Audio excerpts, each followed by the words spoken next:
have to tell it and we getting it on. Baby girl, tell me what you wanna do. Yeah, right. We can stuff on the bed, bath and beyond. Baby girl, tell me what you into. Yeah. Cause every day and night, every night and day, I wanna love your body, girl, in every single way.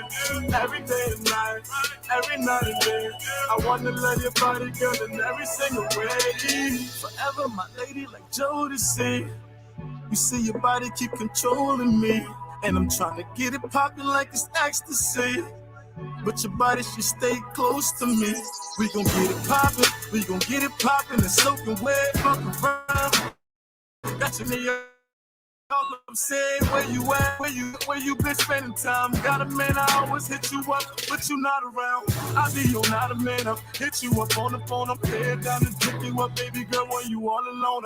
I wanna call you up, but I can't do that shit. Come over here, baby, you the one I'm rolling with. You the one I'm fooling with. I spend the hours, 1,000 flowers and tuna fish. Baby girl, you the only one that I'm dealing with. I swear to God, the MC Hammer catch you too legit. And didn't know that you my mama mia. Baby girl, you picture perfect like the Mona Lisa. Take you out to France, do it a little dance. Telling me that you love me, you posting it on the gram.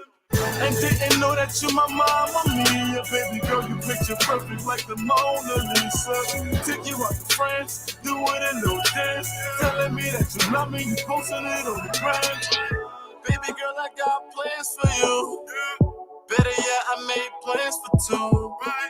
Take your time, let me admire you. And baby girl, we get it poppin' like we supposed to do. We can stop from the stairs, girl, I promise an hour. After we're done, we should raise. We can jump in the shower. I'll tell the world that it's yours, baby girl, that it's ours. Anything that you need in life, baby, I got you. Baby girl, you the one, boo. Cause you be the one when times get tough, I turn to. Girl, I really love and I do admire you. You the one that I need. Yeah. Baby girl, you the one, boo. Cause you be the one when times get tough, I turn to. Girl, I really love and I do admire you. You the one that I need. Yeah. Every day and night, every night and day, I wanna love your body, girl, in every single way. Every day and night, every night and day, I wanna love your body, girl, in every single way.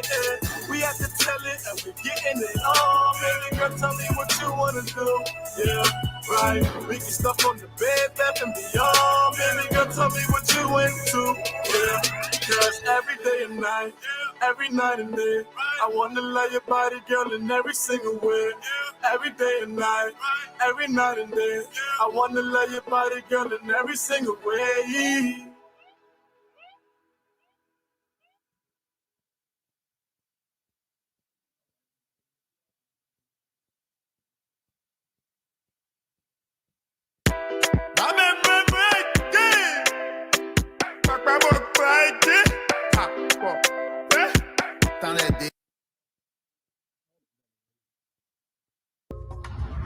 Chair, I've been waiting too long for the car business under the hustle.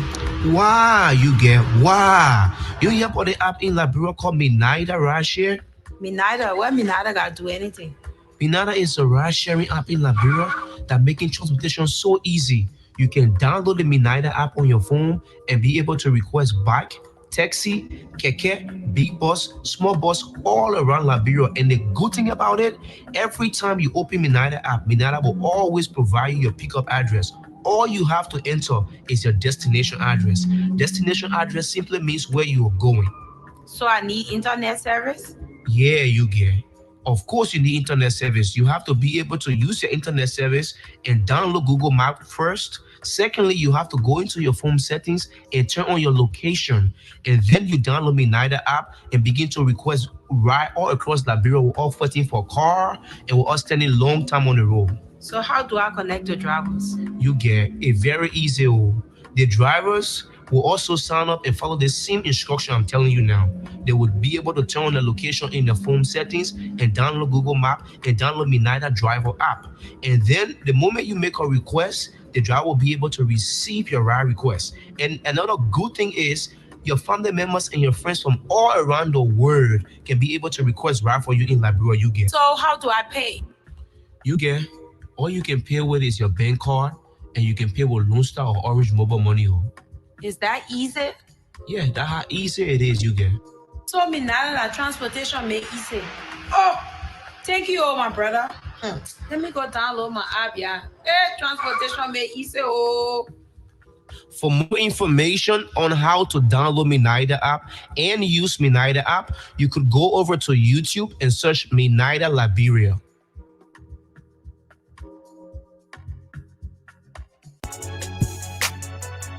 Are you a member of an alumni association, an organization, a public or business agency, or a political party in Liberia or any part of the world? I have good news for you. You can now have your own private social community just like Facebook, exclusively for members of your organization. Your members will be able to download your social app from the Google or App Store or go directly on your mobile-friendly website, sign up, get verified, and start interacting with other members of your community, just like Facebook.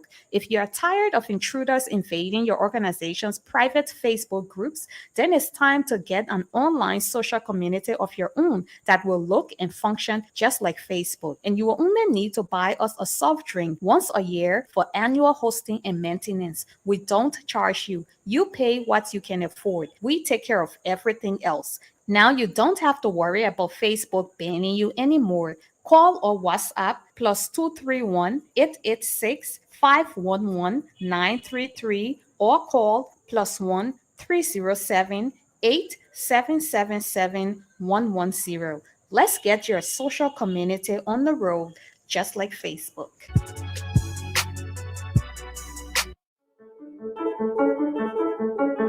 Are you looking for auto insurance, home insurance, and life insurance? Or a business owner looking to insure your business? Well, we can help you with that. At Patience Noah Insurance, we know that insurance is hard to understand.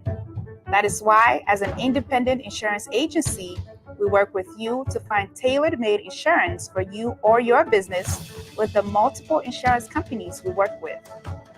Whether you are looking for general liability, professional liability, workers' compensation, business auto, trucking insurance, personal auto insurance, home insurance, or life insurance, we are here for you to help you find coverage that fits your needs and your budget.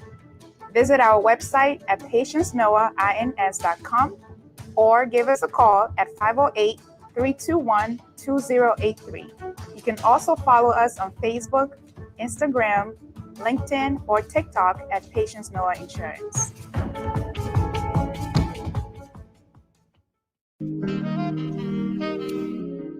Are you in search of a credible, trustworthy, and professional real estate company? Well, your answer is yes.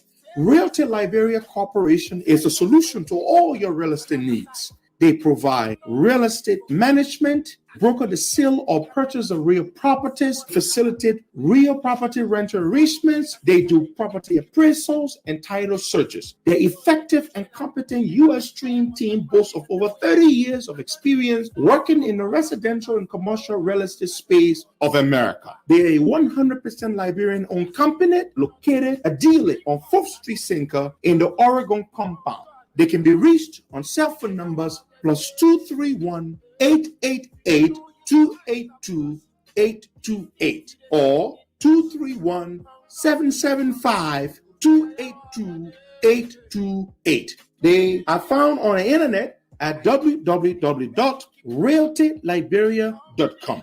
Ladies and gentlemen, stop by today at your 4th Street Sinker office and tell them Henry Costa sent you. Pennsylvania residents, we got good news for you. Are you interested in boosting your career or moving to the next level? Reach out to us at Excellence Staffing and Global at 267-461-7460 and take advantage of our training services and become either a certified nursing assistant CNA or database administrator DBA. We have a team of experts that can prepare you for your next level. Register now or call 267-461-7460 and get a 25% discount with promo code ESG2022. for our certified nursing assistant training or our database administrator training. Registration ends on December 31, 2022. Training cost is absolutely affordable. It's excellence staffing and global, powering workforce with excellence. Remember to call us now at 267 461 7460.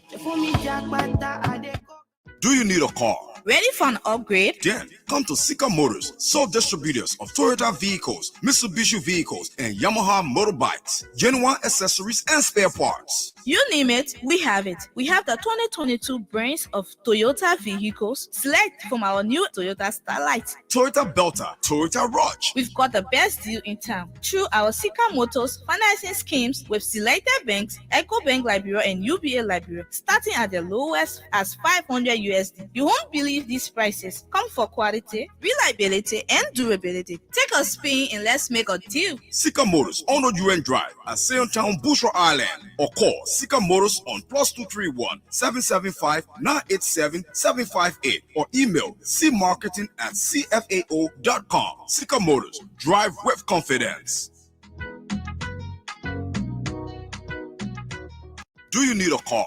Ready for an upgrade? Then come to Sika Motors, sole distributors of Toyota vehicles, Mitsubishi vehicles, and Yamaha motorbikes, genuine accessories and spare parts. You name it, we have it. We have the 2022 brands of Toyota vehicles. Select from our new Toyota Starlight, Toyota Belta, Toyota Rush. We've got the best deal in town through our Sika Motors financing schemes with selected banks, EcoBank Liberia and UBA Liberia, starting at the lowest as 500 USD. You won't believe these prices. Come for quality, reliability, and durability. Take a spin and let's make a deal. Sika Motors on UN Drive at Sayotown, Bushra Island, or call Sika Motors on +231 775 987 758 or email cmarketing@cfao.com. Sika Motors, drive with confidence.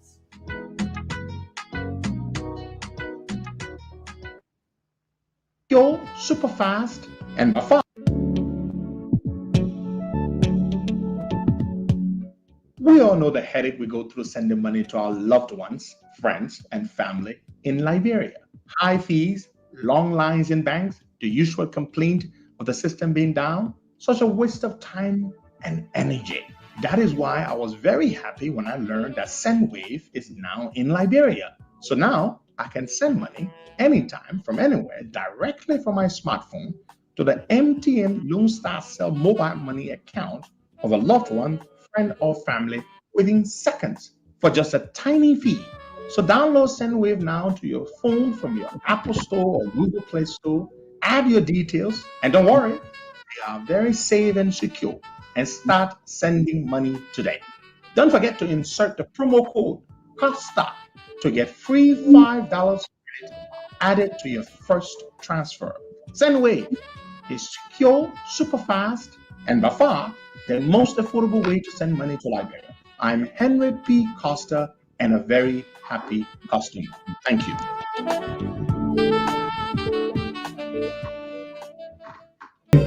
Good morning. Welcome to the program. Today is November 15th, 2022. The time in Monrovia is 10:30 a.m. and the time in Delaware is 5:30 a.m. That's the time on the East Coast. People are getting adjusted to the new time, especially people abroad.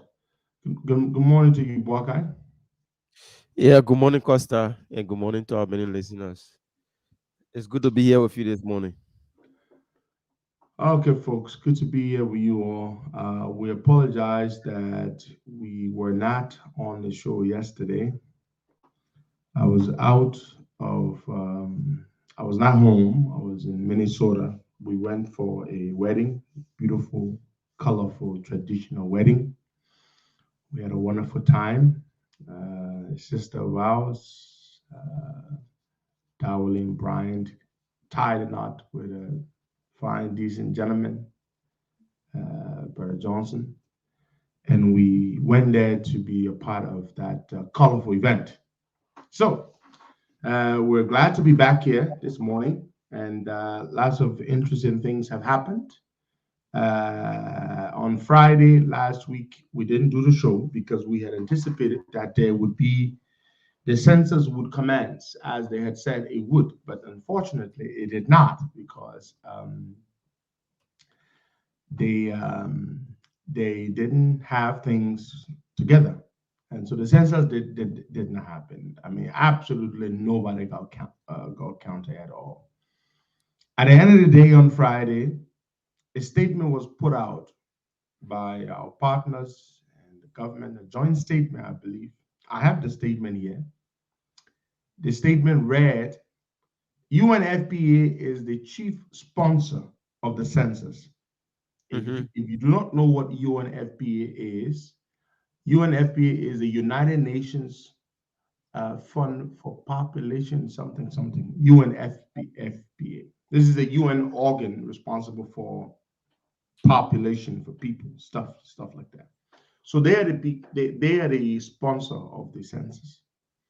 And according to the UNFPA, in the statement that they put out, the reason why the census was not done on Friday was their fault, because they could not get the allowances or payments out to the enumerators on time. They said that in their own statement. I'm not quoting the government, I'm quoting the UNFPA. So the UNFPA apparently decided that they would pay the enumerators themselves. They didn't want to entrust the government to do that, to give the government the money to do that. Now, you all know that they had legitimate reasons for not releasing the funds to Wilmot Smith and folks that they wanted to pay the money themselves. But it was a huge logistical challenge to disperse the payments of those funds to all of the enumerators in time for them to be able to receive their funds to get out there, get deployed, and conduct the census. So UNFPA said the failure, the Friday fiasco was their fault. Did you see that statement, Boga? Did you see it? No, I didn't. And most people no. Let me say this statement. And the media isn't running with that. I don't know because because people want it to be said that, oh yeah, it was just a failure. But we owe it to the public to tell them the truth about what happened. It was a failure. It was a big failure. Yes, it was. But at the same time, the public needs to understand why it was a failure. And the reason it was a failure is exactly the reason I'm explaining to you. The UNFPA said they did not get the payments out to the enumerators on time. That's what they said. I have the statement here. Hold on, I'm trying to find it and send it to you. Yeah, this statement was put out on Friday, Bwaka. Yeah, so we can safely say it's the fault of the UNFPA instead of the government. Yes, it was actually the UNFPA. Oh, okay. The UNFPA said they didn't release the funds. They put out their own statement. Yeah. Because the UNFPA did not trust Wilmot Smith to give the funds to Wilmot Smith to pay the people. It is as simple as that. It is as simple as that. They didn't trust him. I mean, why are we going to give you all this money to pay the people when every day all we heard coming from listages was corruption? They're stealing money. They're stealing money. Incompetence, corruption. So what did the UNFPA do? The UNFPA said, we will pay the enumerators ourselves. And Bwaga, you would think that the government would have run with this thing here to inform the nation that it was not their fault. Yeah, that's what I'm saying. But they did not. I have the statement. Why do you think I didn't even publish it? It was not my job to publish their statement. I have the statement, but I got it since Friday. You understand? But it was not my job to go publish the statement and say, oh, UNFPA said that was their fault. You know, especially when all the Liberian people were blasting the government. Was I supposed to go publish a statement from UNFPA to make it look like, oh, Costa is trying to help the government do PR? No, I couldn't do that. I could not do that because people would have attacked me that I was trying to help the government to do PR. But now that everything has died down, it is fair to say that this is what the UNFPA said. We're sorry we did not get the funds out to the enumerators on time for them to get out there, for them to be deployed to begin the census. That is what the UNFPA said in their statement. So, I was like, so even the payment for the enumerators is not coming from the government, Waka. I didn't know that. I mean, I know the UNFPA is sponsoring, is taking care of big chunk or the biggest chunk of this whole census thing. Yeah, but Costa, this is another point about the entire census. If the head can be trusted by our own international partners with finance, that send a message that the entire but they process have been fired now. Okay. Yeah, I'm but pretty Costa, sure- being fired and then turned over to the LACC for an investigation on malpractices at the alleges. That's just a mere bluff by the president, though, because these guys, they have an alleged case on them that they stole money from the account of legacies. And up to now, we can't hear anything from this government. So you firing them, that's one thing, and sending them for an investigation is another thing. They're not gonna send them. Are you serious, Baka? You want George Weah to say, "I'm sending these people to be investigated"? What do you expect of it? How many times has this government not sent people to be investigated, and whatever came out of those investigations? It doesn't matter. Don't waste our time. Don't waste your time, Baka. Because at the end of the day, whatever the investigation, the outcome would be, no action would be taken. They will not be prosecuted. So it's a complete waste of time.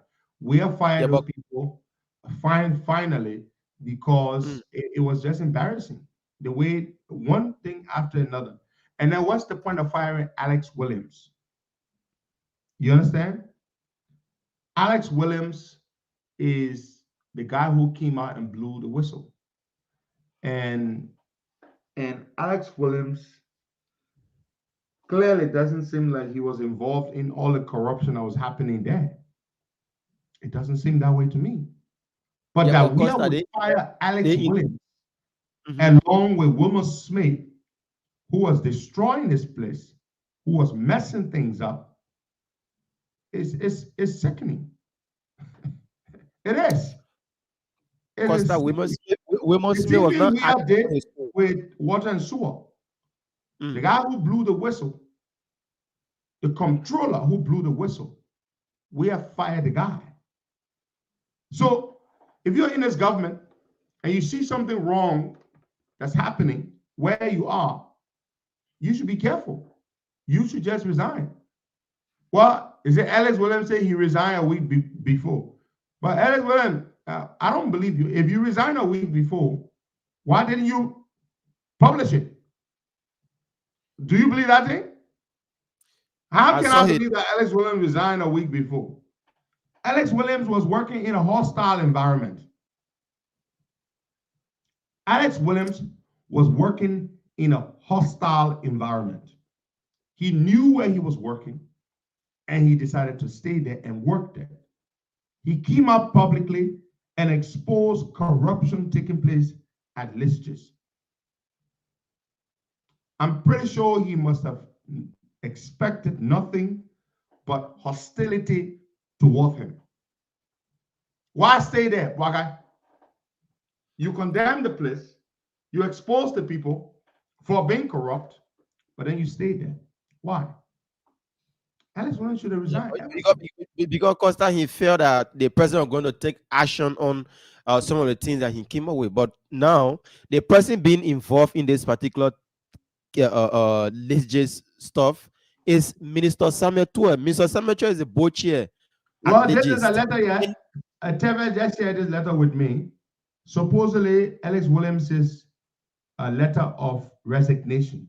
So he actually did resign. If this letter is but why didn't he publish it? It was not published. It was on social media. Teres himself took it from social media, Costa. Okay, I didn't see it there. Yeah, but yeah, I see a letter here written on November 12th. This is what? 2 days before he was dismissed by the president. Yeah. So the president could not have dismissed him. Because if the man resigned, they say he published it on his Facebook page, then that's a good thing. Yeah. That's a good thing. So he actually did resign before, and then Joe did not fire him. How can Joe say he fired Alex Williams when Alex Williams resigned? I mean, something wrong with this dude. The man resigned. The man resigned here on November 12th. He wrote Samuel Tuer, who was the chairman of the board, and he told Samuel Tuer that he was resigning. That he was resigning. Therefore, I'm tendering my resignation from the position of Deputy Director General for Statistics and Data Processing at Lisgis. I shall turn over all assets or belongings in my possession for Lisgis, as well as provide a turnover note to you and a full membership of the board on or before next Friday, November 18th. The man had resigned. The man resigned on the 12th, and then you say you dismissing him on the 14th. So 2 days. So later. Did Samuel Tuer not give the man's letter to Weah? Samuel Tuer is the board chair. The man wrote him and told him, I'm resigning. So Samuel Tuer, it was incumbent upon Samuel Tuer to inform the president that Alex Williams had resigned. So they shouldn't sit down there and say, so Joe Weah did not fire 2 people. He fired 1 person. He fired Wilmot Monkey Teeth Smith. He did not fire Alex Williams because Alex Williams took the courageous decision and resigned his position 2 days before Weah's belated action. And Costa, the issue about Wilmot Smith, Wilmot Smith is not acting on his own. Wilmot Smith is in the pocket of Samuel Tuer. He's just like a bare ball to Samuel Tuer. Everybody knows everything, that. Everything that Wilmot is doing at Lisgis, Samuel Tuer is aware of it because Samuel Tuer is the board chair. So Wilmot will not take $5 Liberian from any account without the knowledge of Samuel Tuer. So this entire saga, we shouldn't leave Samuel Tuer out of it. Samuel Tuer is into it deep and he knows everything that is going on there. But Samuel Tuer is the chairman of the board, okay? Why do you think Alex Williams resigned, not to George Weah, but in a letter directed to the chairman of the board, Samuel Tuer? Why? Of course, because that's the way it's done there. He communicates with the chairman of the board and he tells him that I'm resigning. Yeah. So I'm told the census is going on, right, Wakai? Yeah, it's still going on. Are they literally counting people? That's what I'm told. Is it really happening? For me, I haven't seen anybody at my house yet, so I can't tell what they have. Okay, let's ask the public. Folks, we're told the census is going on. Yesterday, the American ambassador even said this, that the census is taking place, that is ongoing. That's what the American ambassador said. Is the census going on? Are you aware of the census taking place, folks? This is a question we're directing to you, our audience. Is the census taking place? You know, one thing I know about some of you, let me put it this way. If John Brown is accused of murdering somebody, and you hate John Brown, so because of that news that John Brown murdered somebody, you're celebrating. Yes, they got him. He murdered somebody. Then evidence appears, or evidence is presented, or somebody finds evidence that it was not John Brown that murdered that person. It was Paul that murdered that person. That person should not release that evidence. Why, Wakai? because you hate John Brown. So you are happy that John Brown has been accused of murder. So because somebody has found evidence that John Brown did not murder the person, keep the evidence. Sit down on the evidence. Don't release the evidence. Because to release the evidence would mean you would be vindicating John Brown. And because you hate John Brown, you don't want John Brown to be set free. Even though John Brown did not really murder, because the evidence, the video shows that Paul was the one that murdered the person and not John Brown. But please don't release that evidence. Once you release that evidence, then that means you are helping John Brown. Some of you are sick in the head like that. Because we all don't like this government. So when we get evidence that points to the fact that the reason the census did not begin on Friday was because you and FPA say, my people were sorry, we could not pay the money to the people then directly for them to start. We must not say that. To say that, that means some of you in your twisted minds were doing PR for what? For the government. Don't say it, Costa. Oh, I see some of you writing. Oh, Costa 20. I mean, 2 persons actually. Let me not accuse everybody here. Just 2 stupid people. Something is wrong with you. John Brown ain't killed, but you must tell down the evidence. Don't show it, because you show it, you will be vindicating John Brown. I'm not like you. I'm too sophisticated to think like that. UNFPA said the reason the census did not take place on Friday was because they were unable to send out all the allowances to the enumerators on time for them to be deployed. They say the census is happening. Many of you are saying, they say the census should be for how many days, Waka? 10 days? Yeah, 10 days. 10 days, right? 10 days. Well, maybe you see that here because they didn't come to your area. No. I've seen some of you saying, when they come, I will not cooperate. Please cooperate. Like the American ambassador said yesterday, this is not about George Weah. This is a constitutionally mandated exercise. When they come to you, cooperate with them. Give them your information. Please give them your information when they come to you. This is not for George Weah. You're not doing Weah a favor. This is for the good of the country. I don't trust that this census will be credible because the people who were organizing it. But what do we do, Baka? When they come to you, you must say no, no. You got to cooperate. That's the point. You know, the census is not for George Weah. It's not his personal thing.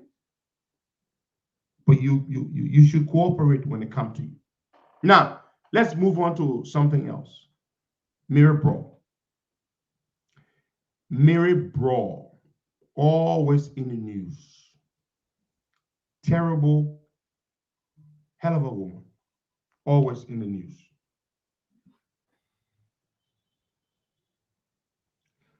Let me say this. I watched this video of Mary Brawl, and I didn't publish the video. I see a couple of people asking me to send it to them. I haven't got time to be sending the video to everybody. I think I've sent it to 2 or 3 persons now. Nobody else should ask me for it because I'm not going to send it to you. And I'm not going to publish the video. So just so you know, don't ask me to send it to you. No matter who you think you are to me, don't ask me. And say, oh yeah, maybe I am an exception. I will ask Costa to send it to me and he will send it to me. I will not. I'm tired. I saw Mary Brawl in this video insulting the Fula people. And saying all kinds of nonsense. You know, nobody should talk like that. Especially somebody at her level in government. You should not talk like that. Oh, the people are not fine. Yeah, and the people don't invest no money yet. They take all their money to Guinea and Mali. And so. She said all kinds of nonsense.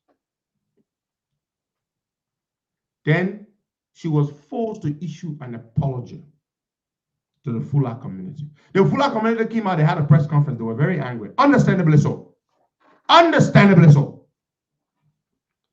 The Fula community is pissed. Do you know, Mary Bro, do you know how many investments Fula people have in Liberia? Do you know how many buildings, how many big homes and businesses and Fula people have in Liberia?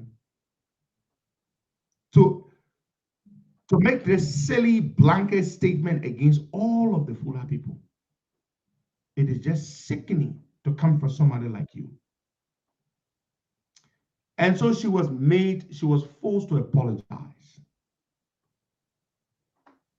But you see, when somebody says something like that, after saying that sort of thing, and you force them to apologize, do you think they really mean that apology? That apology does not negate the fact that they really do mean what they said. It does not negate that fact. It does not negate that fact that they really mean what they said. So for you to sit down there and say, oh, I'm sure she has apologized, fine. So we move on. She is sorry. She's saying, oh, I'm not a tribalist. I'm not this, I'm not that. And so we are all supposed to just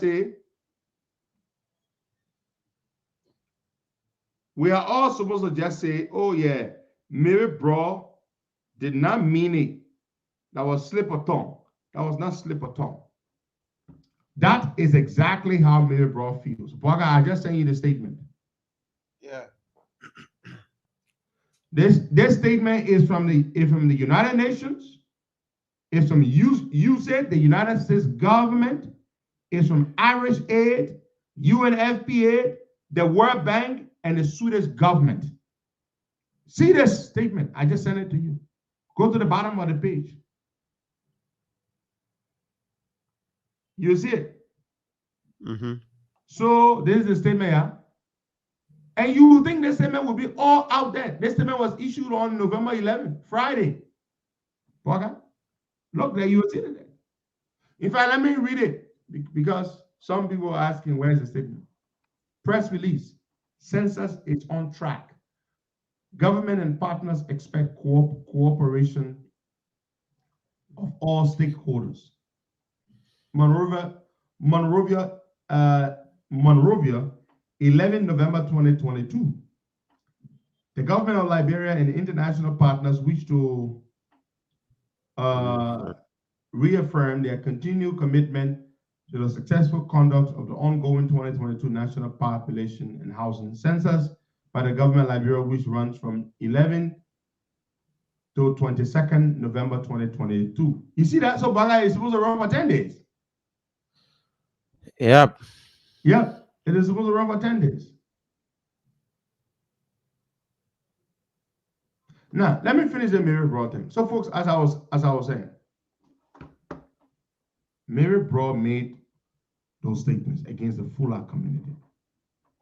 And then she comes back around and says, oh no, I didn't really mean it.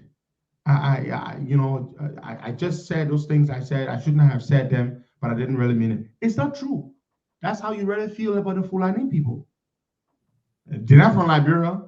When they make money here, they take it abroad. Look, Liberians are some of the most prejudiced people I know in the world. It is sickening. Liberians are so prejudiced. We are very racist. We are prejudiced. We hate other people. We hate ourselves. It's sickening. When I went to Minnesota this weekend, Winfrey Russell took me to see the Somali mall. The Somali community in Minnesota. See their mall. See the mall. See the development they have there. And the Liberian community, you could never get anything like that out of us. We are very hateful. We hate one another. We are bitter people. And we bring that hatefulness from Liberia and take it all over the world. Anywhere we go. We don't want to see our brothers and sisters do well. If it is not you, it should not be anybody else. Liberians are the living and breathing example of the crab mentality. Liberians are the most hateful people I know, and I tell you this. And this is, Liberians are the most hateful human beings I know. We hate ourselves. The worst form of hate is self-hate. That's what we are. And then we hate other people.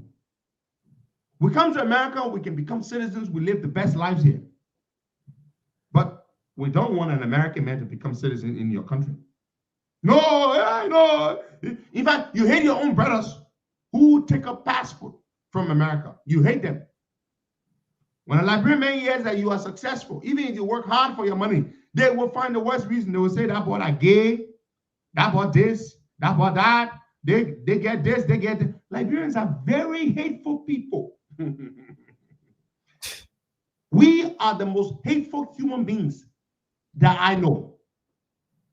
You know why we are backward? Because we hate one another. Somebody say you're very kind to strangers. You're very kind to strangers. You're not kind to strangers. Look at your constitution. Your constitution says white men can be citizens. Your own laws. You hate one another so much that you say your brother there bro can send you money when they work hard. They're Western Union coming, their money going to come in to pay your damn bills. But you say they can't be dual citizen. You sit now in the damn liquor shop, you drinking the man money, like he just send you money, you go buy beer, you drinking the beer, then you say don't put them, they in America, they got American citizen, they can't be Liberian citizen anymore. That's how much you hate. Your own brother who just sent you money to pay your rent, you say because he holds an American passport, he cannot any longer be a Liberian citizen. That's how much you hate. Yeah. So don't come tell me what I know. I know how hateful we are. A Liberian government official will look at you. You and him went to school together. He knows you. But because you and him went to school together, he knows you, you're a Liberian person, that man would prefer, if he's presiding over a contract that's been awarded, he's going to prefer giving that contract to a foreigner as opposed to giving it to you. You know why? Because he tells you that you are a Liberian. Who come and get you contracts and get out of your big boy on us? Eh? That man there, when we used to be in school, he's like better than us. He's like better than us. We're so hateful. That's why we're so poor. We prefer to give it to strangers, to outsiders, than to give it to our own people. It's sad. It is a Liberian reality. I went to this Somali mall, Bwakai. I'm walking around in this mall, massive mall, and they're expanding it, Bwakai. And Bwakai, look, in the mall, Bwakai, they're all Somalis. They're running their stores, different stores. They're selling all kinds of apparels. And Somalis are there, patronizing them, buying from one another. Go tell Liberian people, let's put money together, we'll build a mall. Who can make a well with Bwakai? I want to do my own thing. I don't wear with nobody. Liberians are hateful. And the only way we can change that is when we have a government in power that compels us to work together. We have to have a government that will compel us to work together, to hold together, to encourage us and incentivize us and compel us to work together. Other than that, forget it. My man, if a Liberian man sees two restaurants here, one restaurant cooks Liberian food, the other restaurant is owned by a foreigner and they cook Liberian food, guess which restaurant the Liberian man will go eat at? The foreigner. Yes. They will eat at the one that is operated by the foreigner. Because they will say, who can we get Bwakai money at a restaurant? So you can go out of people. Liberians are so hateful. Yeah. To do something about this as a country. Otherwise, we will never go anywhere as a people. That's how bad we are. That's why we don't promote one another. That's why we tear down one another.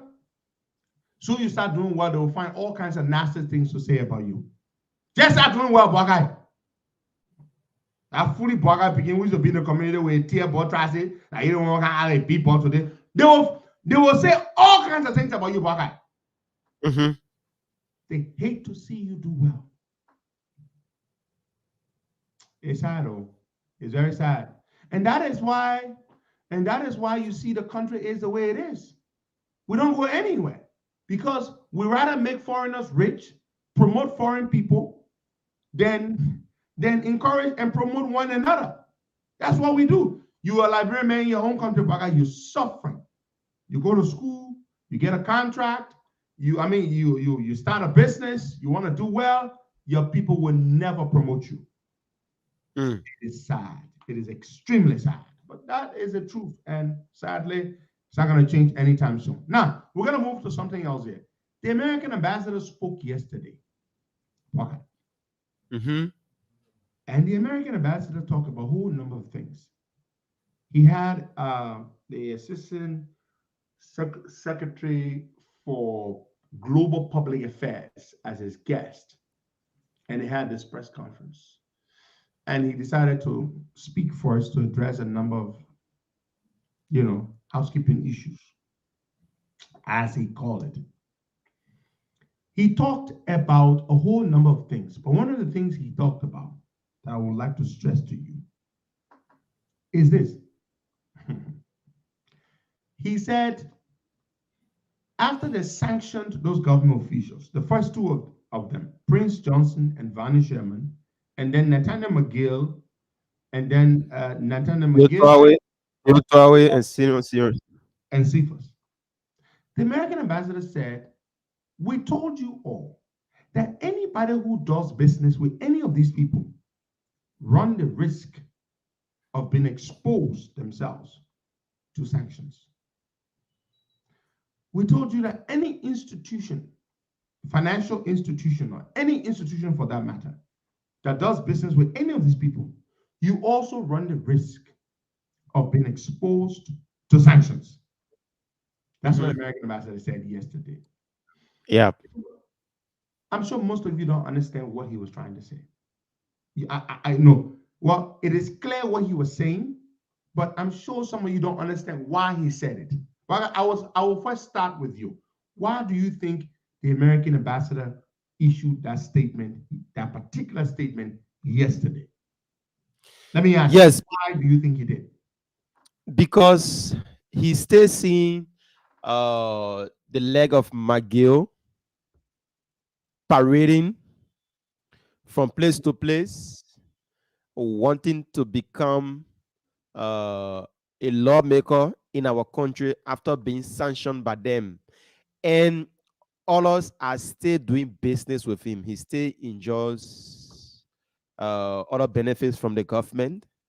And the Americans have their eyes all over, not only him, but other government officials that have sanctioned the Bill Tuawe and others. So they are re-echoing this, that if you are seen doing business with any of those that was sanctioned, you your very self risks being sanctioned. So what I understood is that the guys or the Americans are still seeing people operating or having, interaction with those that were sanctioned. And that's just what's happening. If it was not, you would have been seeing a leg of McGill and all around wanting to be a lawmaker. Okay, so that's a portion of it, but that's not the crux of it. The reason the American ambassador sounded the alarm yesterday about the former officials of government, former and present, because Prince Johnson and Vani Sherman are present government officials. And at the same time, talk about other people who are still engaged, current government officials still engaged in acts of corruption, is because they are sounding the alarm. Sounds are not over yet. That is the message he was sending. The message the American ambassador was sending was that we're not done with sanctions yet. He was preparing the people for the next batch of sanctions. That is what the American ambassador, that's the reason why he said that, period. That was to say we have more sanctions coming. AIC will tell you now deal with these people and so. And the other people still behaving the way they're behaving. Well, just so you know, we're coming again. That was the warning, Bwaka. Yes, you are right. He was basically saying, you don't deal with these people, you deal with them, you're dealing with them at your own risk. But that was not the core of the message.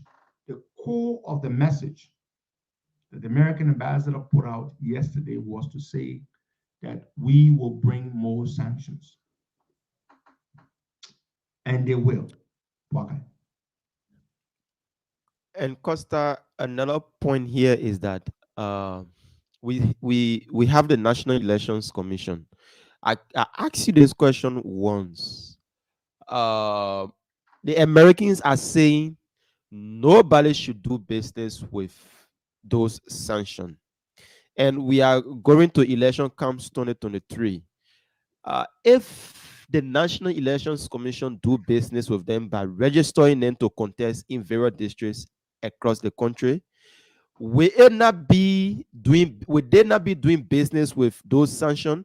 But another end here they are saying is that the guys involved haven't been found guilty yet of their actions by the government, so they have their right to contest.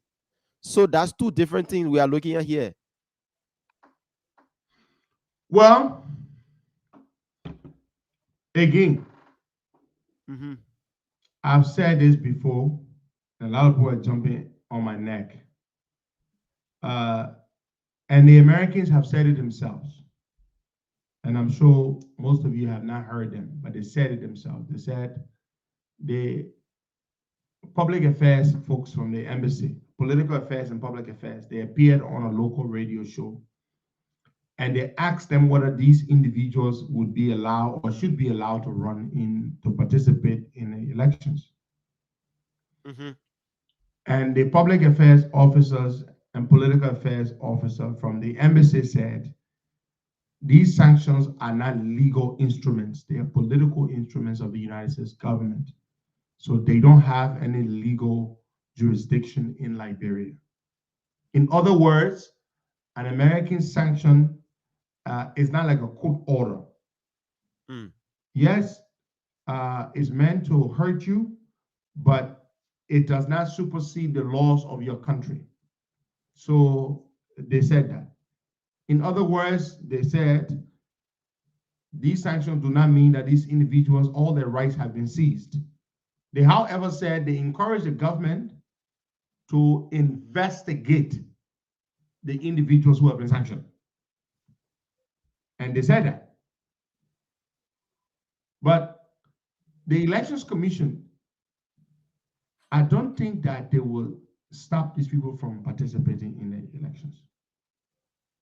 I don't think they will. They have their right. But the Liberian people will have the decision to make whether they want them to be elected to office. Yeah, it will be up to the population to decide whether they want them to be elected. In other words, the Americans are saying, yes, our sanctions may not be legal instruments that prohibit anybody from running or from living their life freely, but it's up to the Liberian government and to the Liberian people. So the Liberian people will have to decide. If you want to vote for somebody who has been sanctioned for corruption, it is up to you. That's your business. It's okay. So the Americans will not do for us what we must do for ourselves.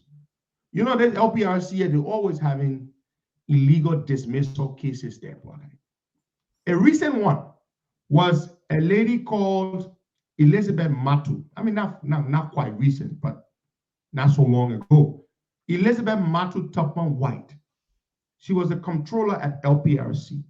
One day, I'm told Nathaniel McGill placed a call. I'm pretty sure before he got this, before he resigned. I'm told that McGill placed a call to LPRC and demanded the dismissal of this woman, Mrs. Topman White, Elizabeth Mantle Topman White. She sued LPRC for wrongful dismissal, and she was awarded a $156,000 judgment against LPRC. 156,000 US dollars. She was represented by Councilor Emmanuel James, a very good lawyer. Another case for wrongful dismissal at LPRC is Ishmael Sharif, aka Tamba the Mayonnaise. And you know Ishmael Sharif? Yes, I know him good. Tamba the Mayonnaise was the operations manager at LPRC.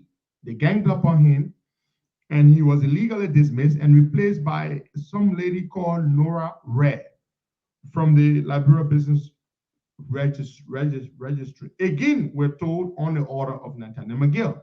Last week, Ishmael Sharif sued LPRC for wrongful dismissal, and he's been represented by Councillor Arthur Johnson. Yeah.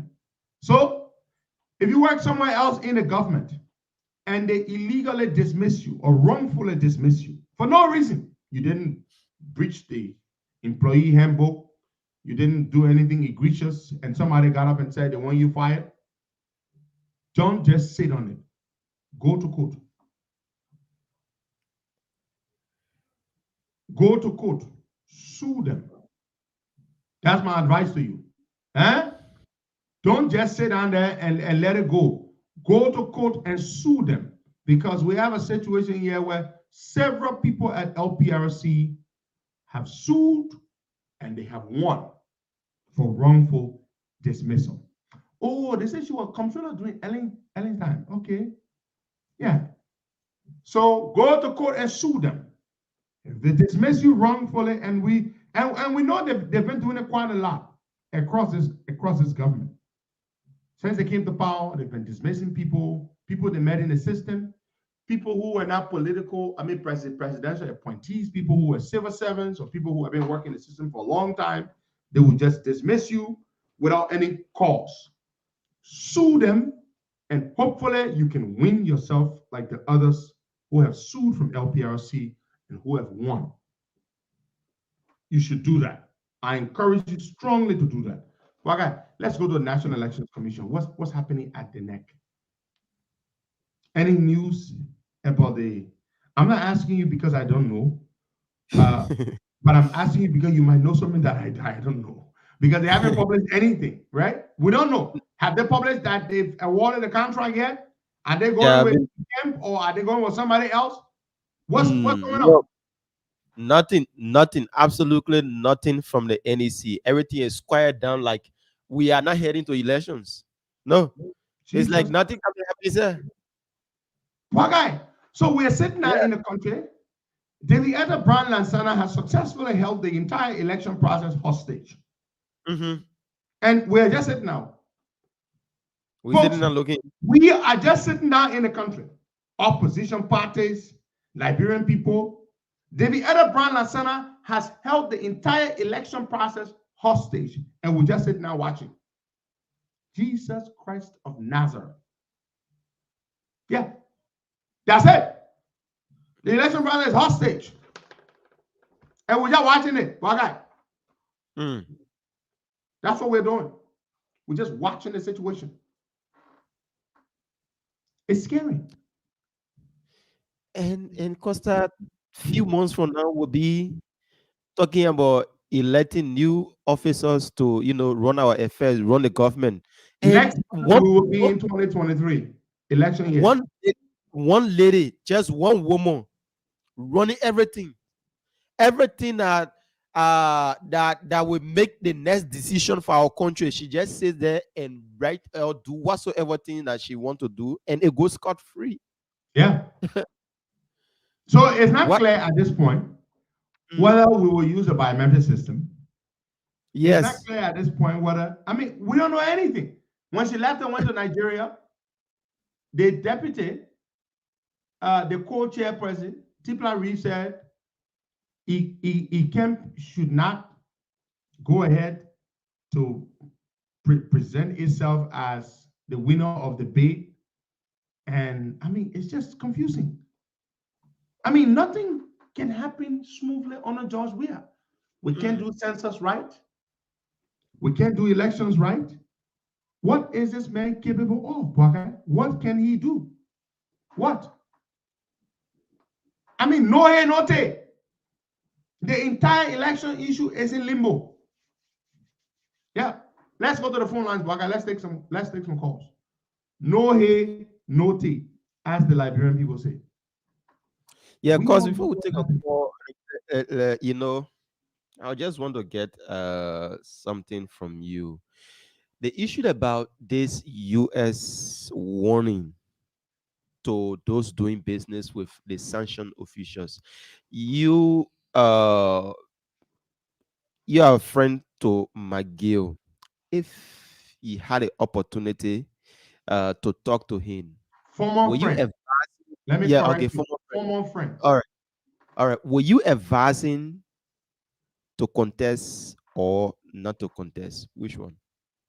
If we were still friends, if Mhm. we were still friends and we were talking, I would advise him not to contest. If we were still friends and was Mm. on speaking terms, I would advise him not to run. That's your answer, Bwaka. Okay. Yeah, okay, folks. But then So again, more than likely he would not have heeded my advice. So what's the point? Let's all take right, some folks. let's take We some take calls. 077-0102-102. Bwaka, did you hear anything from the Liberty Party case? Nope, They were not supposed to yet. have met on was it last Wednesday? Yeah, I think yes. Last Wednesday, we hope yeah. Senator Dillon can call and inform us on what happened because he's told us that they were going to meet on last Wednesday. So up to now, there haven't been any information. So, Senator Dillon, if you're listening, call my number quickly. Let me hear what happened. You have to update us because we are so curious on knowing or getting information Yeah, they were about this. supposed to be Yeah. the NEC told them to come back on Wednesday. Wednesday, the last week Wednesday. I don't know whether they met, but they were supposed to have met on Wednesday.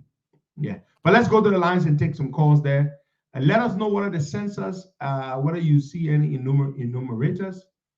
The international partners are all saying that the census is on. It's supposed to be on from the 11th to the 22nd for 10 days. Is that 10 days? Yeah, 10 days. 10, 10 11 days, yeah. days. But But because do that you see 5 that days in gone your already. community? Huh? 5 days gone already. Today making it the 5th day. So I don't know up to now if we can see anybody So, at our but if house. you're in the fifth day, if you're in the fifth day, and lots of people are saying they have not been counted. So when are they going to count most of the people? That's the problem because by now a lot of people should have been counted or a lot of people should be letting us know. Okay, let's talk to Senator Dillon this morning so he can give us information on the planned meeting at the NEC. Mr. Senator, good morning. Welcome to the Costa Show. Good morning. Good morning. Morning. Senator Dillon, you guys were to have a meeting on last Wednesday. A hearing at NEC, A not hearing, yeah, a hearing at the NEC. Any update? Yes. So we were at the Elections Commission last Thursday. Mr. Billete have filed a motion to dismiss the complaint against him. The argument was heard, and today at 2 p.m., we're going to get the ruling in that motion to dismiss. When the motion is dismissed, hopefully, then we will proceed into the nitty-gritty of the complaint. So there's a hearing at 2 o'clock today, and I will be there myself. Okay. All right. Senator, thank you very much. We'll be looking to receiving updates from you. Thank you. Now. Thank you, Costa. Okay, so clearly, Billete does not want the complaint to go ahead. But what is he going to dismiss it for, Bwaka? If you say you're not wrong, I filed a complaint against you. I said, Bwaka did something to me. Why should you be filing a motion to dismiss my complaint that I filed against you? You should be interested in hearing my motion or my complaint. But you should not be filing a motion because Bility knows that Bility is wrong. So Bility doesn't want the complaint to be looked into. And I'm pretty sure today at 2 p.m., the NEC will dismiss Bility's motion to dismiss the complaint filed against him. I'm pretty sure the NEC will do that because it's just obvious. There's what will be their basis for granting Bility's motion? Oh, Bility say dismiss the complaint filed by the Liberty Party folks from the other side. And then, oh yeah, we agree. Musa, your complaint is, your motion is granted. No. Dismiss Bility's motion and go into the complaint against Musa Bility. Let's proceed. Let's take some calls then. All right, let's take this first person here. Good morning. Good morning, brother. Yeah, good morning. Your name is joining us from? My name is Sekou Sharif, and joined the conversation this morning from District number 13. Let me say good morning to Aaron Pedro Costa. Brother, I called this morning purposely to speak on something that happened to me terribly on Friday. On Friday, the field census, evening hour about 10 o'clock, I was attacked by some of the who did not care about any valuable, did not take any valuable from me, but they were after my life. I'm currently speaking to you from a hospital here, clinic in New Georgia. I was mercilessly beaten. My life, I nearly lost my life. And interestingly, brother, and the guy did not take anything from me. My phone was in my hand. My belongings were everything, all were intact, and they didn't charge me, but they went after my life.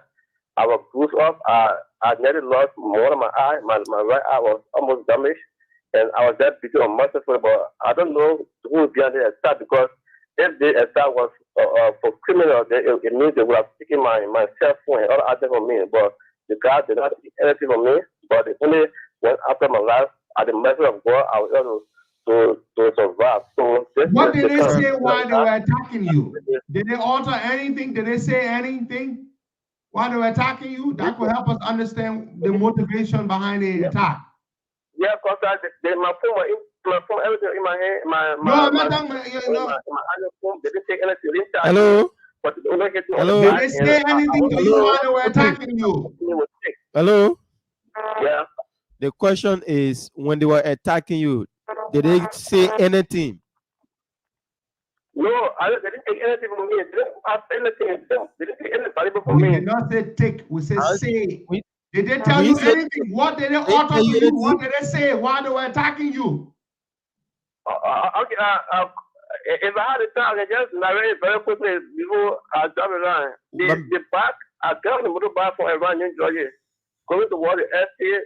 There are two motorbikes. One was even one beyond. The bike I got on was vacant. So when I got the bike, after I brushed into to Michael Junction, because that place is always dark, the one guy on the other bike hit me with a stick. They didn't talk to me. He hit me with a stick, and I dropped on the ground. When I dropped on the football, it was at that point in time, the other two guys mocked me about 3 times on my face with the stick, but they didn't talk to me, and they didn't take anything from me. So that is the irony.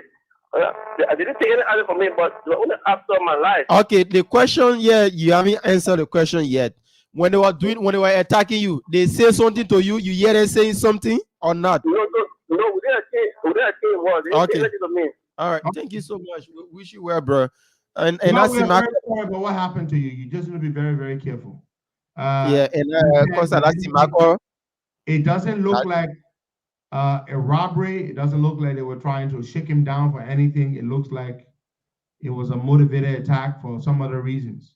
Yeah. So you just need to be very careful. Let's take some more calls there, Bogai. And Costa, the Liberia National Police need to deploy men on Asimako's road because that place is becoming very much dangerous at night. Small Simako around the supermarket area is too dangerous. Somebody got killed there a few days ago. So The LMP need to do something about that. Let's take this person here. Good morning. Good morning. Good morning, Baba. Yeah, your name is joining us from. Oh, thank you very much. This is the voice of Usman Mbelete, and I call you from station number 2. Go ahead, Usman. Yeah, thank you. The question you're asking the public, let's be very clear on this issue. We have great respect for our international partner, especially in the Garden State, MRC near Monrovia.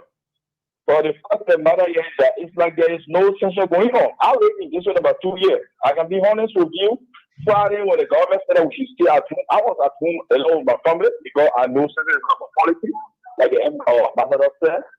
But of course, it is true that is going on.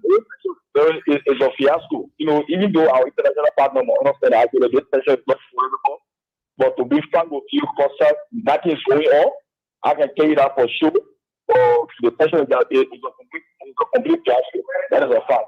All right, thank you so much. Thank you for your feedback, and we encourage more people to call in and talk to us about that. Whether you've been counted, whether you know anybody who's been counted, because I don't know anybody who has been counted.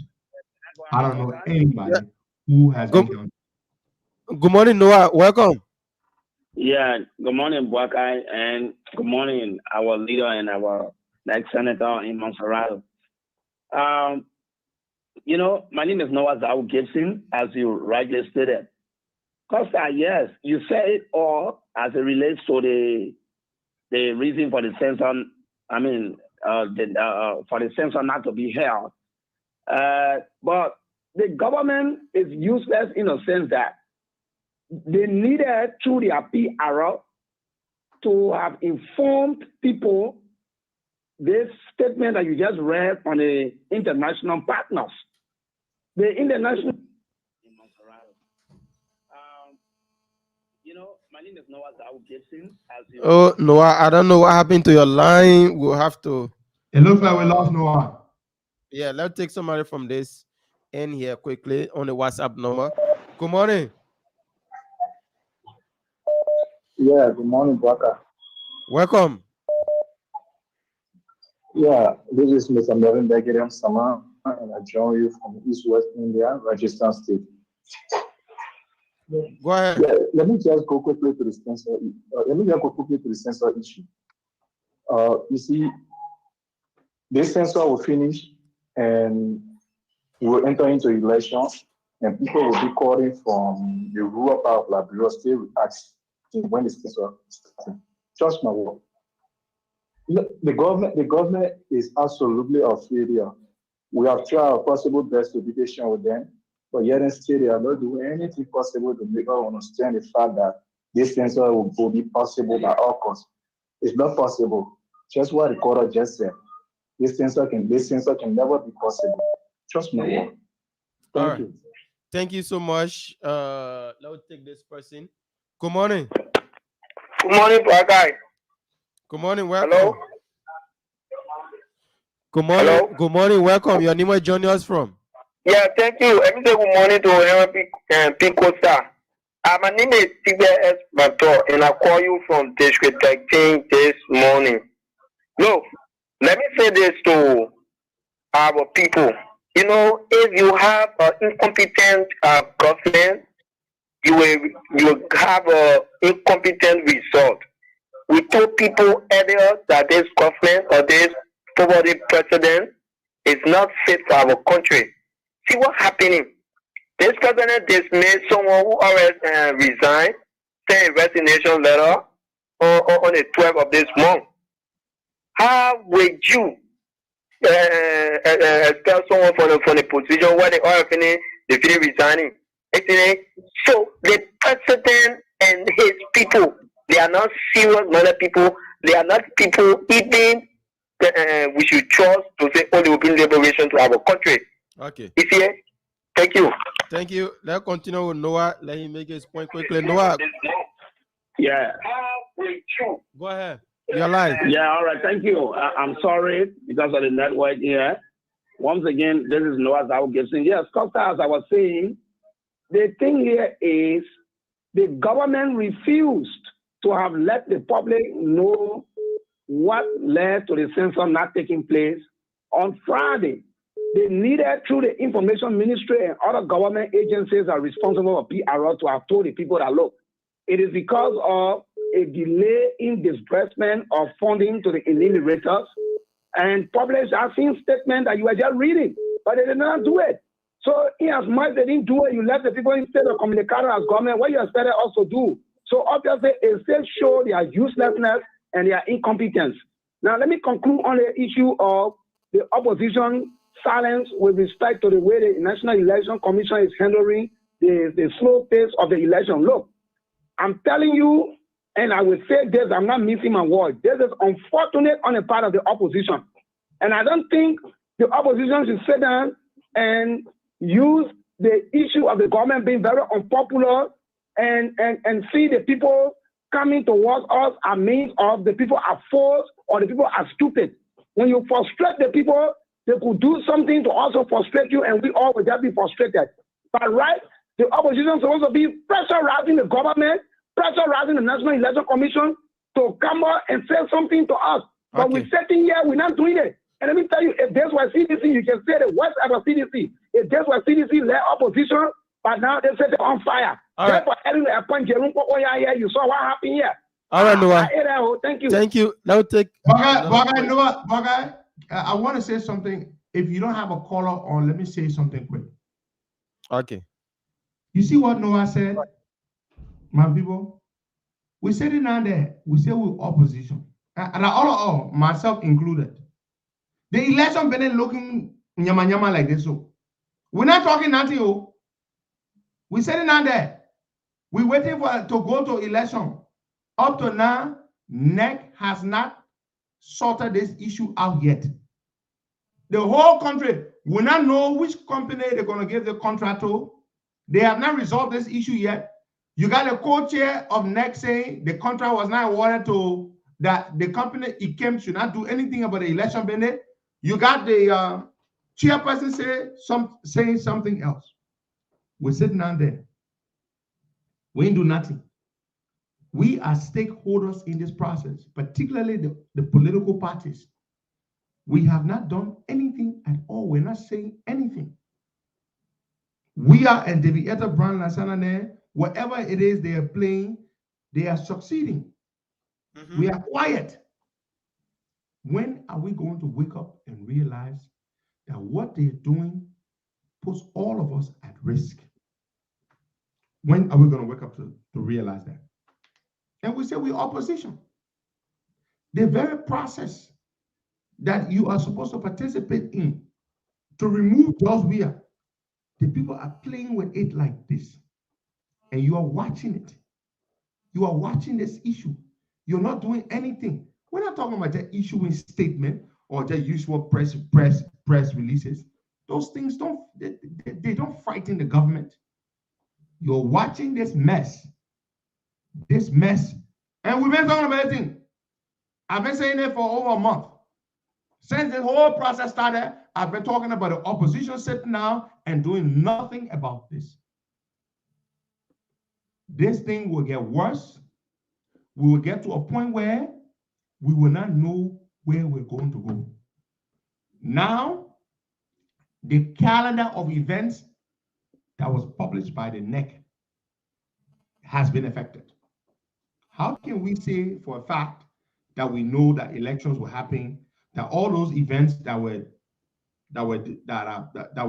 published that are supposed to happen, precursor events leading up to elections, how do we know that those things are going to happen? By now, we should have had a company already been awarded a contract to do the biometric voter cards by now. But we don't have it. So we are behind on schedule. And we are behind on schedule because of the criminality of the NEC boss. She's decided she's going to go with this company called eKemp. The PPCC has rejected the company twice. She's insistent that eKemp will get the contract. Her colleagues are NEC. Look, you're sitting here and you're watching. When was the last time you saw this?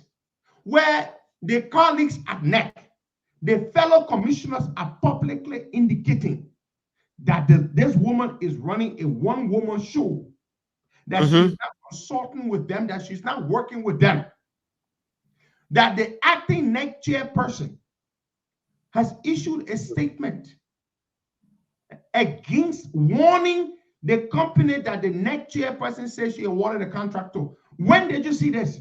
If this is not a sign of things to come, if this writing on the wall is not large and visible enough, then I don't know what is, or what could be large and visible enough. And we're sitting there, and we're watching it. And we are watching it, and we are like, okay, fine. Elections will happen. This is a typical Liberian mentality or attitude. We play laissez-faire. We sit, we fold our arms, and we see things that are happening badly. We don't do anything about it. We wait until it worsens. When it gets worse, before we get concerned and want to do something about it. That is one of the reasons why your country is the way it is, because we don't have people who see from afar, who see danger from afar. What's happening is dangerous. And you're sitting there and you're watching it and you're doing nothing. Fine. Let's take some more calls there, Waga. You're sitting there, you're watching it. You're doing absolutely nothing. Absolutely nothing. And you're hoping that things will be okay. Let's go take some calls. All right, let's take this person here. Good morning. Good morning, Baka. Yep. Your name is John. Yes. From? Yeah, this is Peter Gula calling from Chavira Bapa. You know, Baka, I want to appreciate you and Costa for the show. But Baka, the election will not be no different from this census. And Baka, some of us will not vote 2023 because what is the essence of going to process that will be rigged at the end of the day? We will not waste our time to go vote.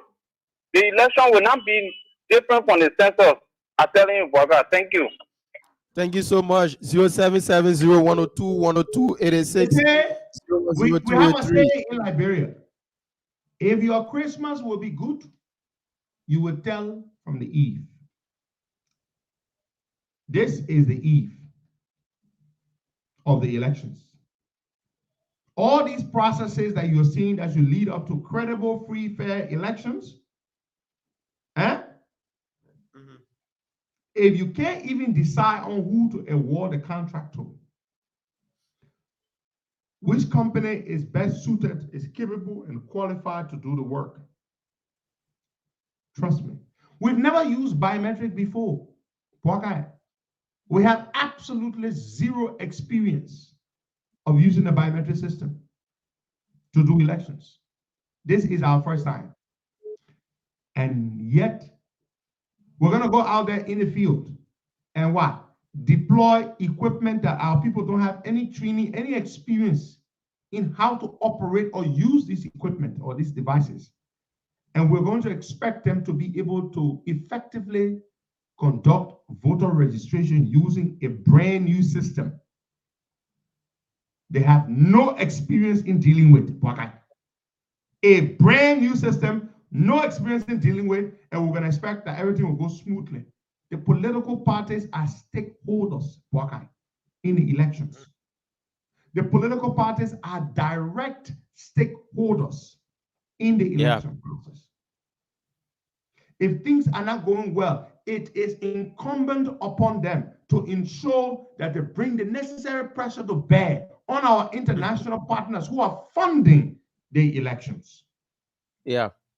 But when was the last time you heard the political parties stand up and request a meeting with the international partner? We're not talking about protest necessarily.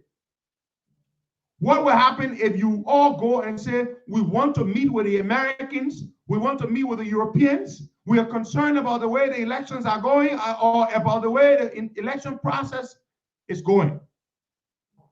When was the last time you heard them say that? Requesting audience with these donor partners, with these stakeholders. When was the last time?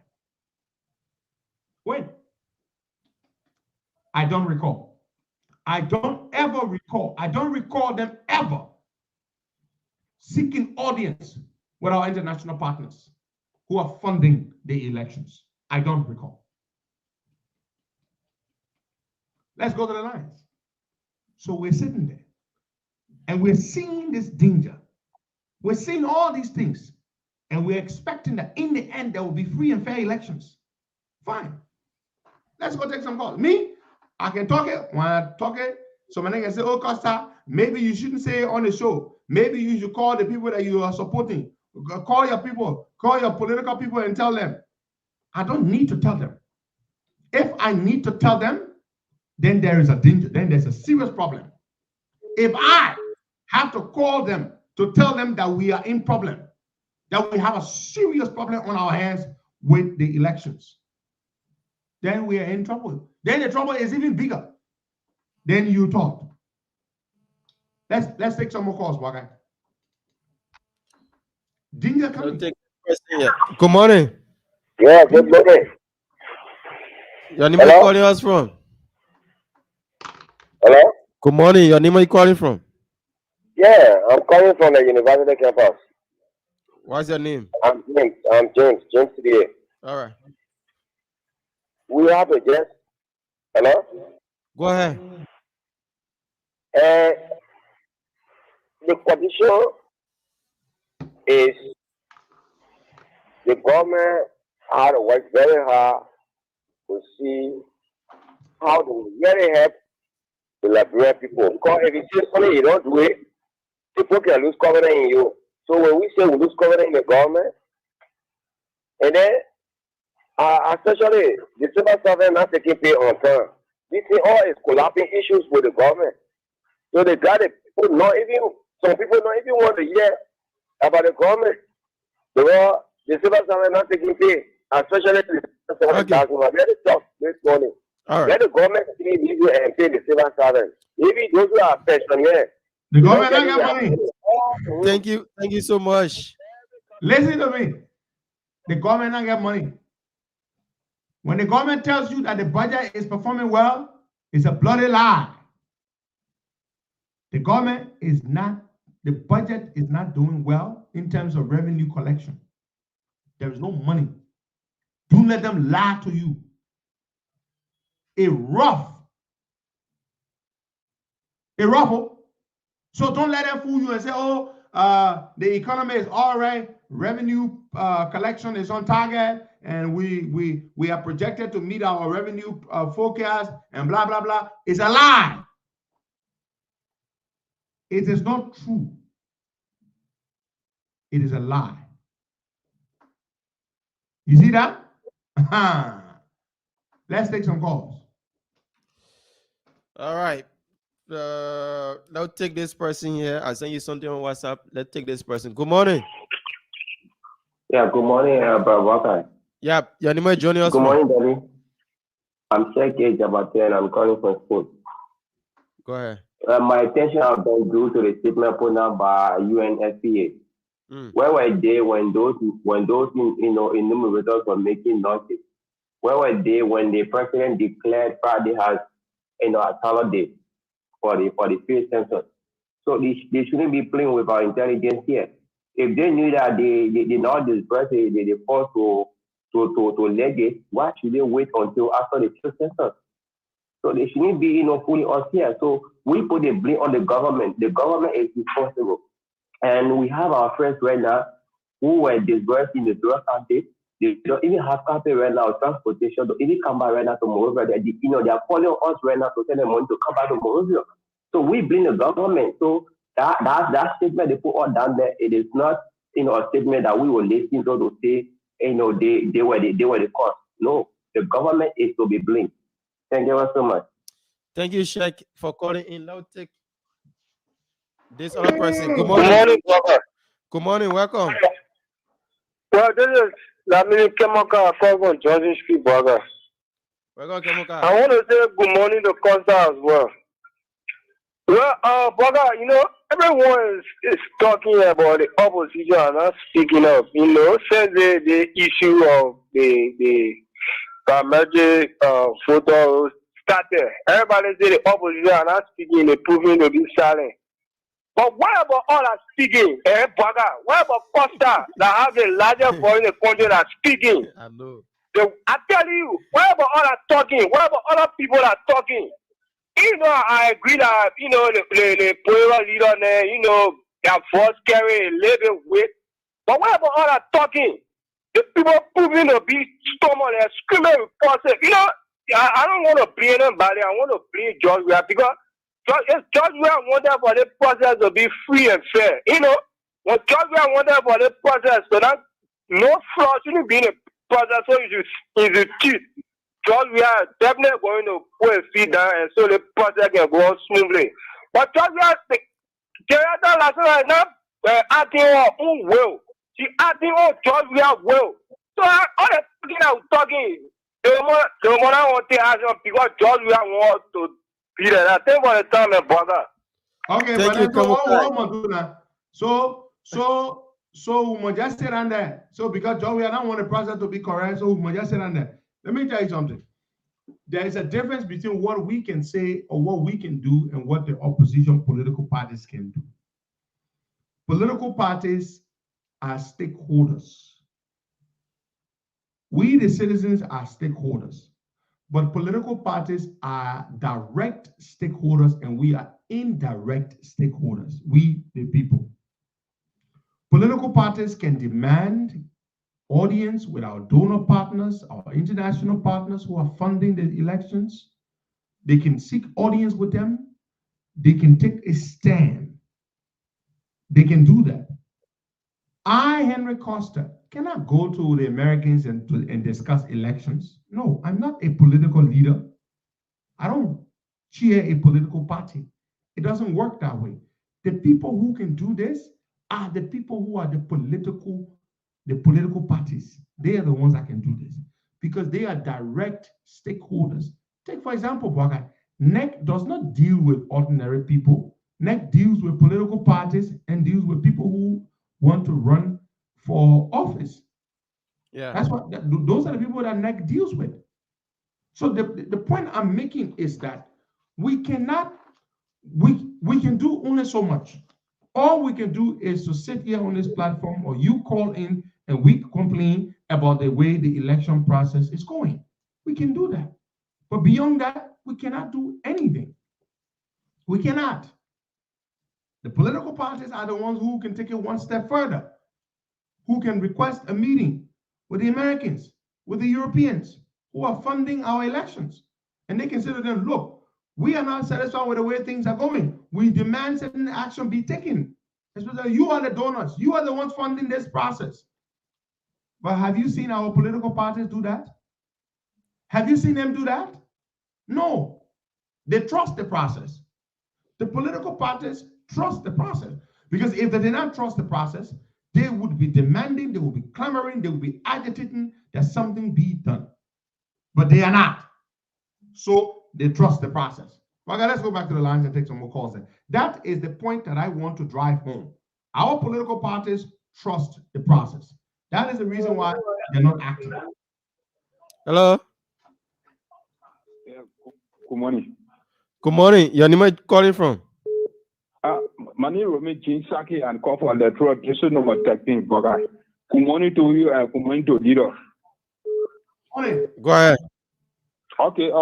I think leader, I think it was better for to stay in our COB issue because leader, we are every day you are saying the thing on the media to us that inside the opposition we are seeing action. They are proving to us that instead they are sitting there for the government to overcome them. And at the end of the day, we'll say that they want to manipulate the system, then they will be quiet, we'll say, oh, we'll go on, say, oh, now vote, nothing come for all that. And that one is proving to also, I think for all to be supporting the opposition all the time, and for me, Jesus are very fair with that. Because the opposition, they are not very serious manner people. Okay. People are not diplomatic people. They are need real fire for fire. They need real action to be taken. But we look at the people, they get against how they be, they know what kind of court is respect to Supreme Court for the for election. Thank you so much. Let's take Charles Robert. Charles, good morning, welcome.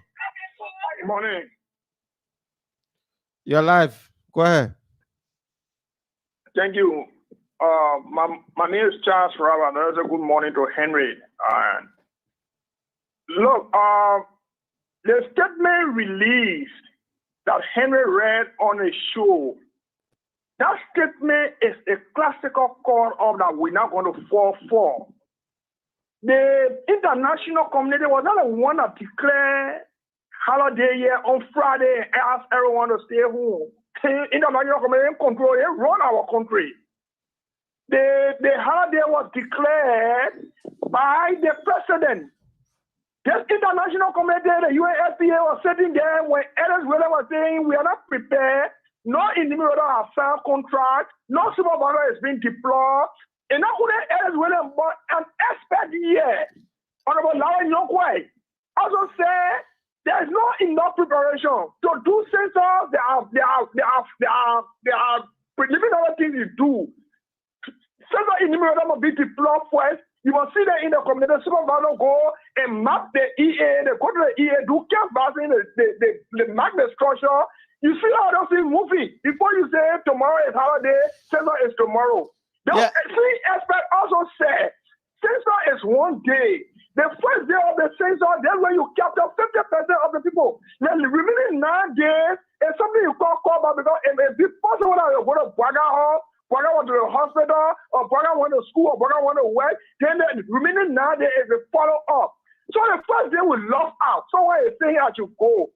We already see the protest is not going to be. Census have been rejected in all countries. Yeah, Charles. Then we say we should go. That international community statement is highly belated and is a cover of something without honoring. Hey, Charles. Yes. Charles, to add up to your point, didn't the president know that UNFPA wasn't ready yet before declaring Friday as holiday? Where he UNFPA are saying we are responsible, we did not get people their money. They know they didn't get people their money, and whether UNFPA or not under the water, under the Atlantic Ocean when the day was declared. Everything they are working together. So when they declare the day, they should tell the president or whoever person between day and the president, look, we're not ready because we're not giving people that certain fee. So we will not be starting on the 11th. They didn't advance. We wasted our time on the 11th. We didn't go anywhere. Somebody who hustle every day before we eat. Then you come back on morning and can tell us we were responsible for the news of Friday. Then you told us I should accept it. They might not accept it. They are not Petra. So what happened to my deal? Always that. Okay, Charles. Thank you so much. Thank you. That's the voice of Charles Robert. Very good points. Let's take a few more calls there. We got five more minutes to go. All right. Let's see if we can get this person on this line. Good morning. Good morning, Baga. Paco, welcome.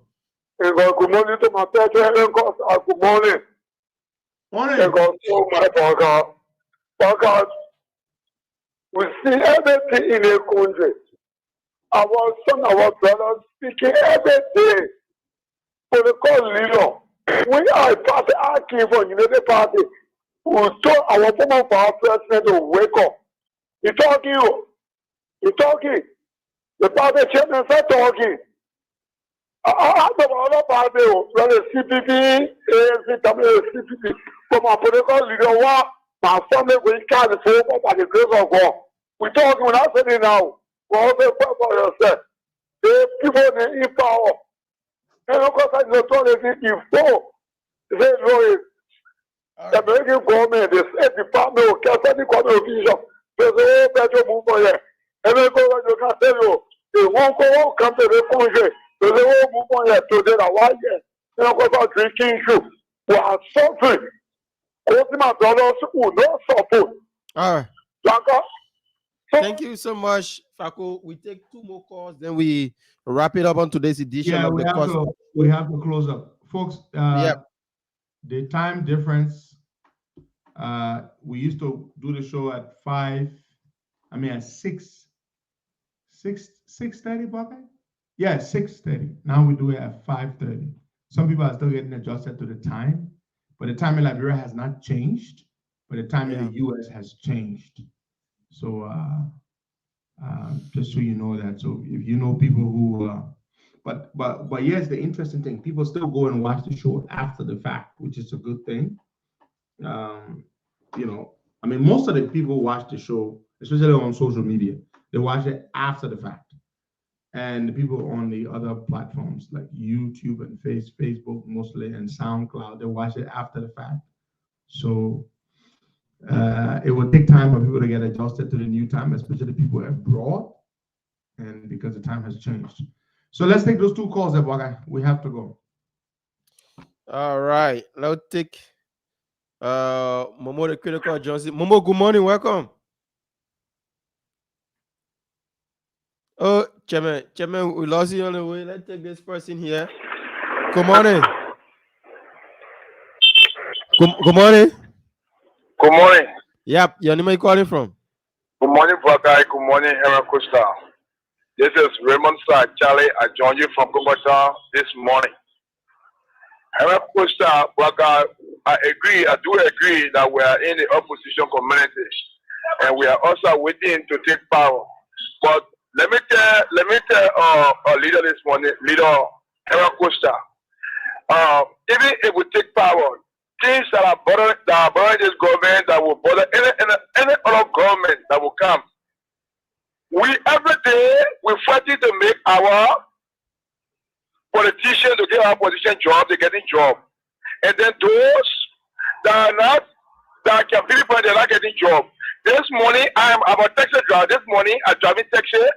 I'm coming for Joshua. I pick up a girl. She said, "Oh brother, I'm looking for job." But even to my baby, I'm looking for job. I said, "Hey, looking for anything I want to do. I interview, I drive to high school, and I get that nobody to pay my school fee." The issue of job creativities. There's also when the way outwork can help or the president, Lukumi, Joseph Waka, and Sana Kumi or Jamaica Lore. So then a lawyer will buy share for challenge people. To sort of go to buy machines so the company can work. There's no job for common people. Even the government, the next government will try that there's not the meeting that can make the city go against government and go against that government is job creation. I felt bad that morning when I get told me that she's looking for work, even to my baby, even to sweep somebody course.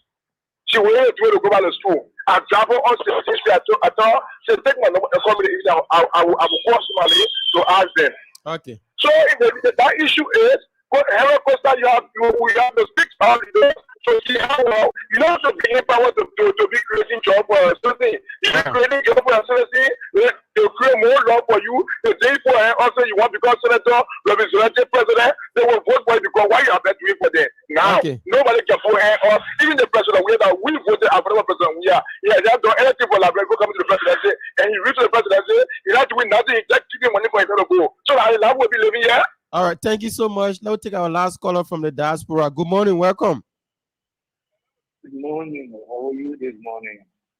I'm okay. I just want to give my late take on the situation. My name is Bonaventure. I just want to give my late take on the situation. The one thing is that Carter is always trying to appeal to us his supporters that all your give us support this and that. Carter is not explaining to the government or the political parties that is guys, let me to step up, nobody listens. Contract in the truck, contract in the truck. I want you to contract the please see it to the worker of a red call, a personal call to the worker in the state. Thank you. All right. And to respond to your point, I will not do that. I will not do that. It's not my place to be telling the leaders what to do when they should know what to do. The issue of the census, of the elections, I don't need to be telling anybody. I don't. We are complaining about it as the citizens, but the political parties should know what to do. They should take up issue with the donor partners. Who's paying for their process, Buckeye? The donors. Donors, yeah. The political parties should go and meet the donors and say to them, look, we are bothered, we are concerned. Up to now, NEC cannot award the contract. I should be telling them that. Nope. I should be telling them that. Boy, seriously. Do you agree with that caller that I should be calling No, political we leaders shouldn't. to We tell them what to shouldn't. do? They know better than we do. They are seeing. Exactly. I should not be calling them to tell them what to do. The political leaders should know what to do. I would not agree with anybody that would tell me that I should call a political leader and tell them to go and take up issue, go and seek audience with the donor partners and express your concerns, our international partners. No, I will not tell them that.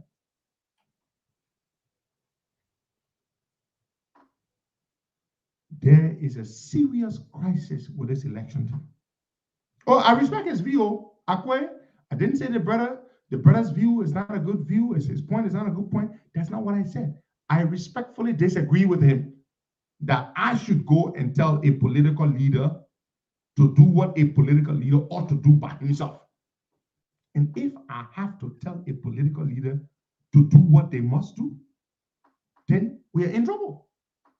If I have to be the one to tell them to do what they should do, then we are in serious trouble. But I won't do that because they should know what to do. We're in a serious problem. Has David Etta Brown returned, Lansana? Has she returned to the country from Nigeria, Boga? I don't know yet because, she's always doing it quietly. She went to Nigeria. That's why her co-chair was acting.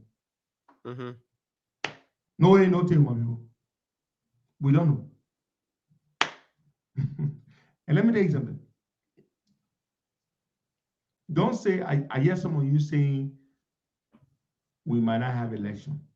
We will have elections. Because if we don't have elections, George Weah's tenure will expire and you will have to step down from power. So we will have elections. Mr. Weah knows that. We will have elections. Because if we do not go to elections in January of 2024, Mr. Weah's tenure will expire. Yeah, January 2024. That's when his tenure will expire. And so then we will have a constitutional crisis on our hands. Because the Constitution provides for continuity of governance. You have to have elections so that one group can replace the other or that same group can continue on if they are re-elected. So we have to have elections. And so this might be a gimmick so that we delay, we stall, so that in the end we can say, okay, but it's too late to use the biometric system. Because I told you on the onset of this whole exercise that this government, like the previous government, did not want the biometric system. They said they don't want it because the biometric system, it makes it very difficult for you to cheat. For example, you cannot do ballot stuffing. You know what ballot stuffing is? Mm-hmm. You take the leftover ballot papers that people didn't use and you check it for one candidate and you put it in the ballot box. With the biometric system, you cannot do ballot stuffing. Yes, why? Because every ballot that is cast is accompanied by a fingerprint, a thumbprint. Every ballot. So they go hand in hand. You put a ballot, you put a thumb. You put a ballot, you put a thumb. So you can't say, you can if you put ballot in the thing and there's no thumb, the system will not accept it. It has to be accompanied by the thumbprint. The thumbprint or your fingerprint. Let's break it down that way. Your fingerprint. You put a ballot there, you put a thumbprint. So that eliminates the possibility of ballot stuffing. And you know, that one way people can cheat. But the person that here for long, they look, you don't got pull watch here. They say, okay, Baga Kamara running or Baga Kamara, and I get poor watcher. So Yeah. So nobody have to see. So we just mango we tell the ballot paper, we mark it for the other man, we pull it here, we cheat Baga.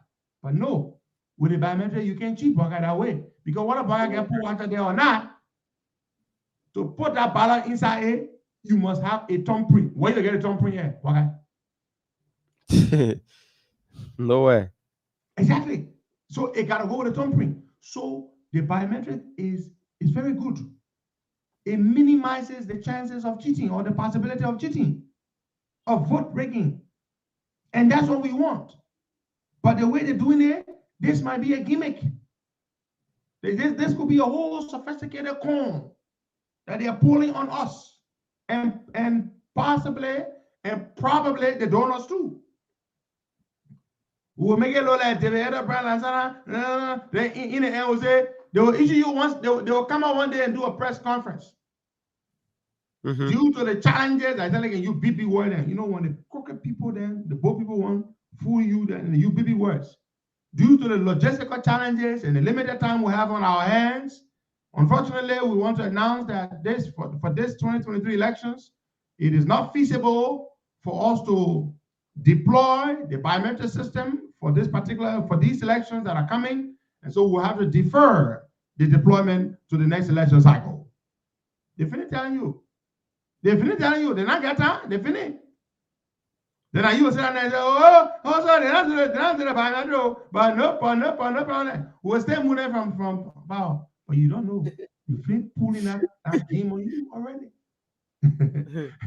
They've been pulling that game because now we go back to the same old system. So my people, that is there. That is there. Yellow be sitting now. We close our mouth. We're not going to meet the donors. We're not complaining. We're not register our complaint with the international community, our international partners. We sit on there. We close our mouth. Election coming. Yeah. We trust Jawia. Jawia will organize the process. It will be free and fair. We'll go vote. We'll move from power. Yes. Yes. How delusional could we be? Thank you so much. God bless you and have yourselves a good day. Bye-bye.